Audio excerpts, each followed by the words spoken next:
No topo de qualquer edifício alto, existe um aparelho de aparência comum, oculto entre as antenas e torres decorativas. Esse corriqueiro aparelho, o para-raios, já foi o símbolo máximo do avanço científico e da força mortal da natureza.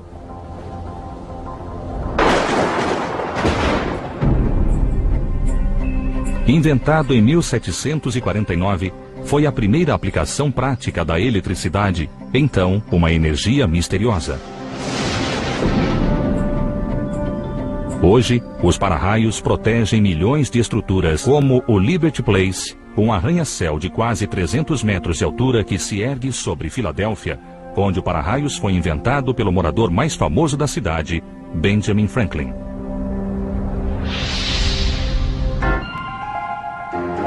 Muitos conhecem essa imagem de Franklin, mas podem não saber exatamente o que ele fez para dominar a eletricidade e trazê-la ao nosso dia a dia.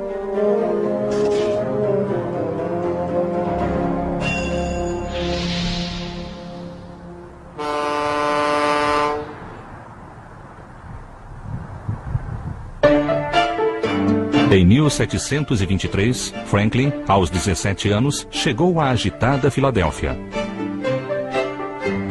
Fugia da gráfica do irmão mais velho em Boston e não tinha um centavo. Uma década depois, combinando talento, trabalho e jeito para negócios, tornou-se o principal tipógrafo da Filadélfia. Aos 42 anos, ele já era um homem rico e se aposentou.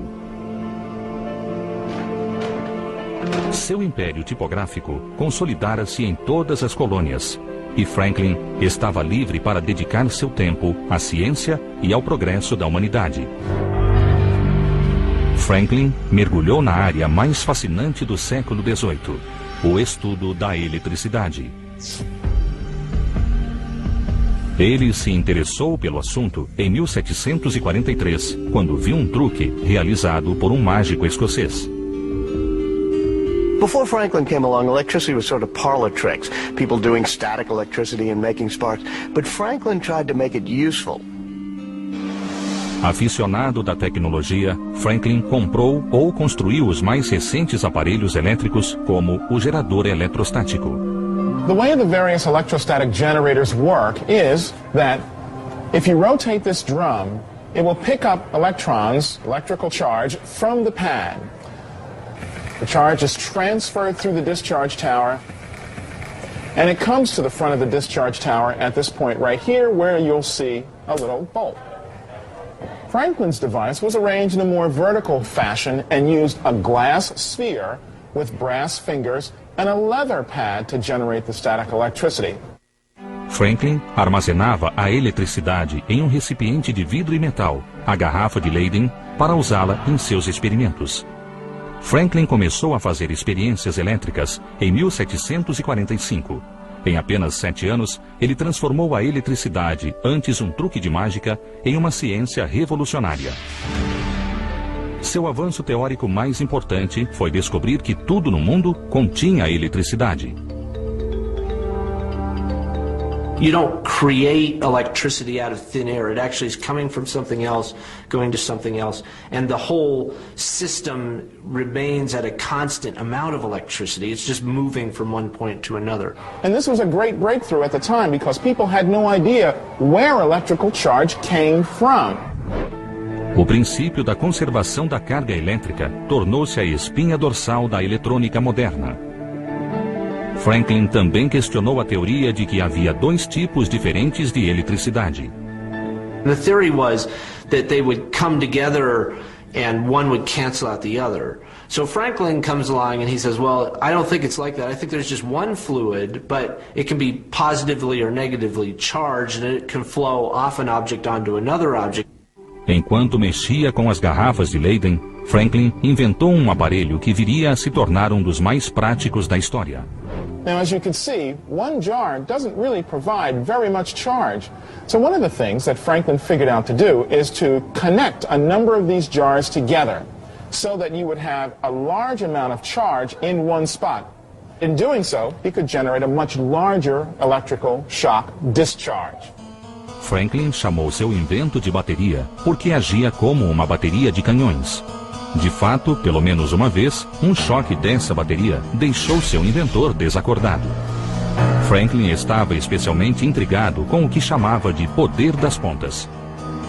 Point like this sharp metal rod has the ability to draw electricity off of a highly charged conductor.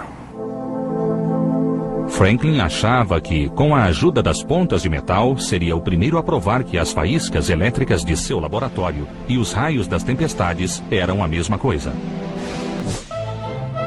Em seu livro sobre eletricidade, Franklin descreveu o chamado experimento da guarita.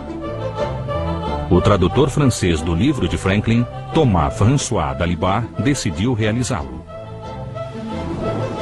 Protegeu-se da chuva sob um abrigo de madeira e estendeu uma barra de ferro para fora. Se a barra, isolada do solo, atraísse eletricidade da nuvem, ele poderia recolher as faíscas com um fio terra revestido. E deu certo. Na mesma época, ele realizou na Filadélfia a perigosa experiência que inventara. Em vez de um alto mastro de ferro, ele achou que uma ponta pequena de metal, levada por uma pipa, atrairia a eletricidade das nuvens de tempestade e a levaria para uma chave amarrada a um fio que segurava. A pipa transferiu a carga elétrica para a chave, confirmando os resultados do experimento da guarita. Nuvens de tempestade contêm eletricidade e os raios são uma descarga elétrica.